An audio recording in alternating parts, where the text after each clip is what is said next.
Hello, welcome everybody out there. This is David Collins with BitNote. We'll be playing some video game music and talking about them. Hope you enjoy.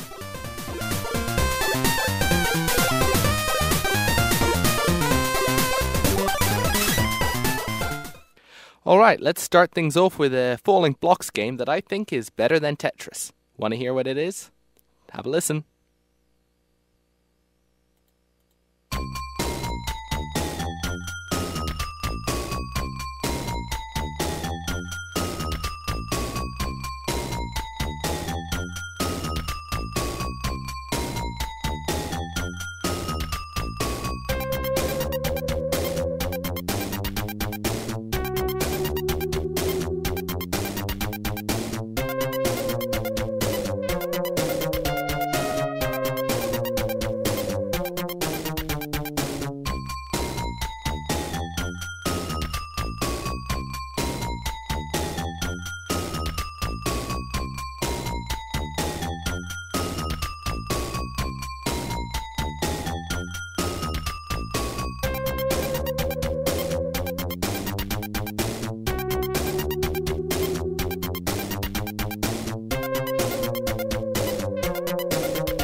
And that was stage 1 to 4 music for Dr. Robotnik's Mean Bean Machine, made by Compile and Sega.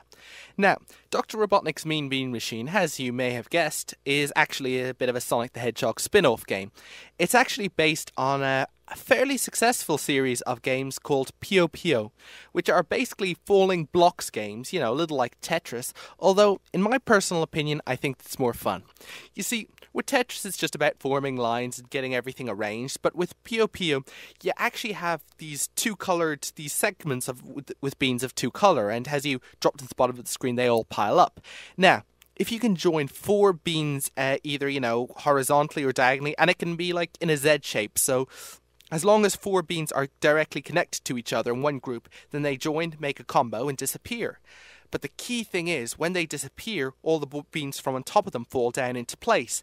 And if that causes another set of 4 or more beans to connect, then they disappear too.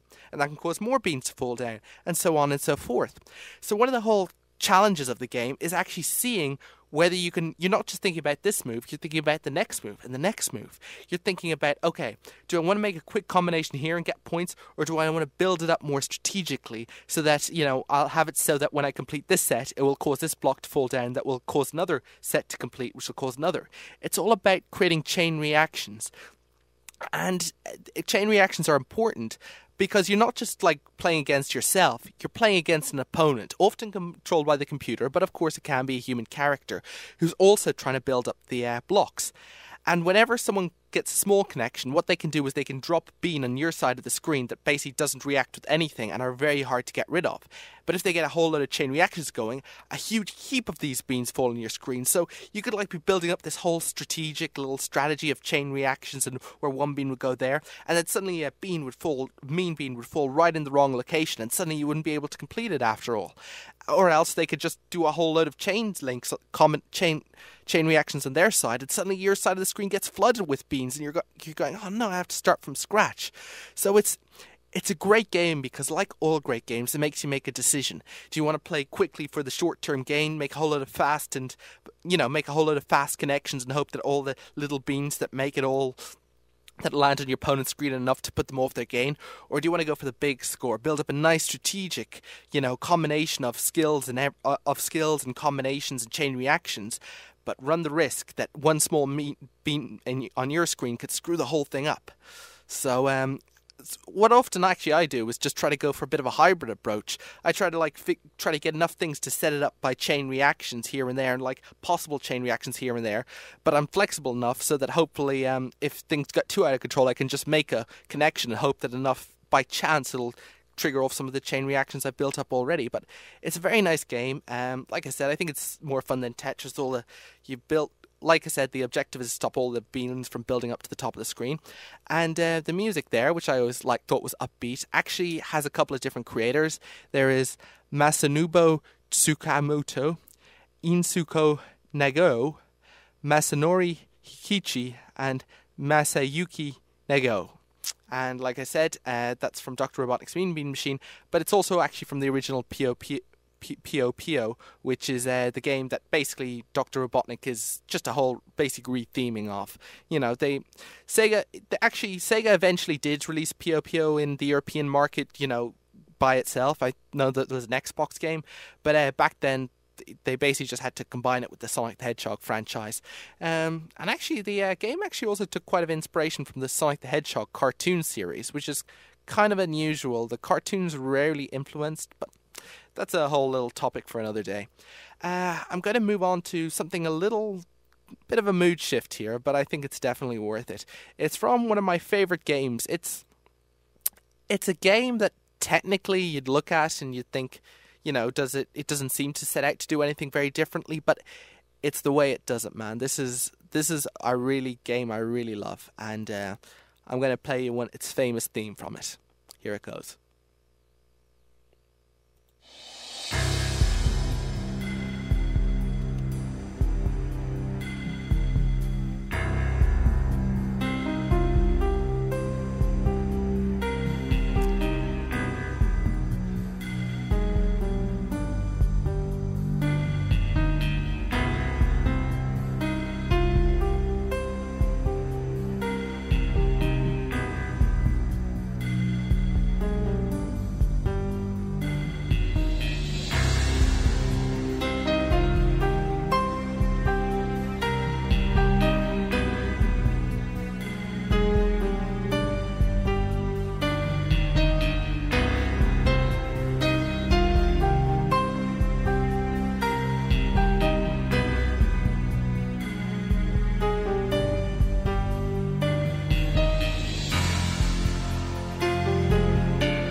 That was the Max Payne theme from Max Payne by Remedy Entertainment, composed by Kärtsy Hatakka, a Finnish composer.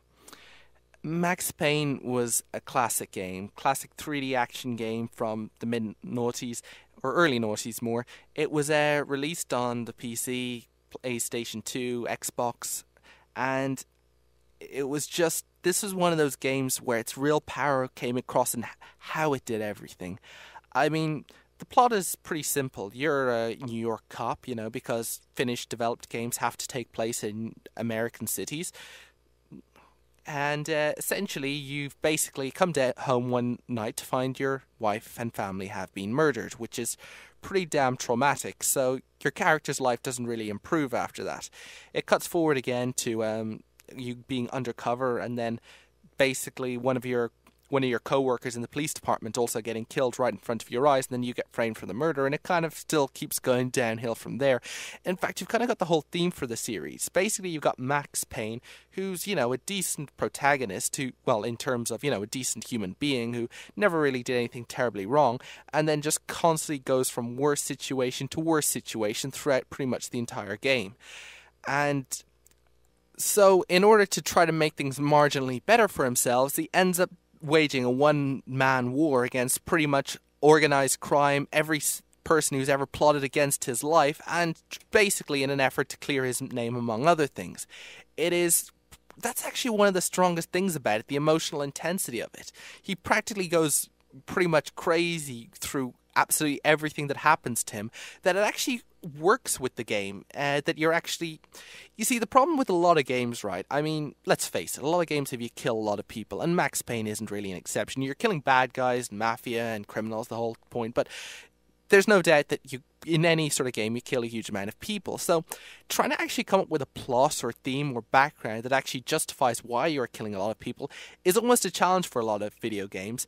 And in this case, they just kind of really just hit the right emotional note, because this is a guy who's had so much crap laid on him, and he pretty much doesn't really deserve it. And basically, there are all these forces, mafia, organized crime. There are people who are screwing with him, people trying to kill him. I mean, he's not the aggressor. Everyone conspired against him from pretty much even the beginning, and basically, he's just going crazy with all this, just trying to fight back and just blast through pretty much every scenario, go through all the criminal hotspots, through the seedy underworld of New York City, trying to get vengeance and basically vengeance for all the wrong that's been committed against him, and also, like I said, try to clear his name. And it actually works, like I said, for the most part. You go through a lot of seedy locations, some more high-tech facilities, and when it ends, I don't think it's spoiling the game to say that it ends right on top of an extremely high skyscraper. I mean, boy, it really goes for the whole cinematic approach. I mean, a lot of games try to be cinematic. This one hits all the notes. Great music, as you kind of heard. Great brooding atmosphere. There's even a bunch of Norse mythology and of course the background of the worst blizzard in New York history to give a lot of emotional intensity to it. And the gameplay is actually pretty good too. At the time, you're actually able to slow time down to take your time to take aim at your enemies. The whole slowing down time mechanic is something that got used in nearly every game since, but that was kind of Max Payne was kind of like one of the first games to really use it. There's a huge amount of cinematic influence. Even bit characters or some of the enemies will start chatting about movies from time to time. There are a couple of good references. There's one, for instance, where there's a bad guy and he's currently in the toilet, and there's a Uzi on a nearby shelf in the kitchen. So you'll probably figure, if you're a bit of a movie buff, you'll know what movie that references. So, and there's also something like one time there's a drug deal going on, and you can just basically drop down through the skylight right into the middle of the drug deal and shoot all the criminals around there. At the time, I was thinking, boy, this is a fun way to do it. And then I realized, wait a second, are they actually trying to make me imitate Batman or something with the whole, I don't know. But, overall, I mean, I just thought it was a great game put together. I think the sequel is actually better in some respects. It's more polished, although the plot line is a little harder to grasp. It's not deliberately confusing or anything. It's just a little more intricate and not quite as well explained. And it's just, like I said, the atmosphere, the insight we get into is into the character's mind. I mean,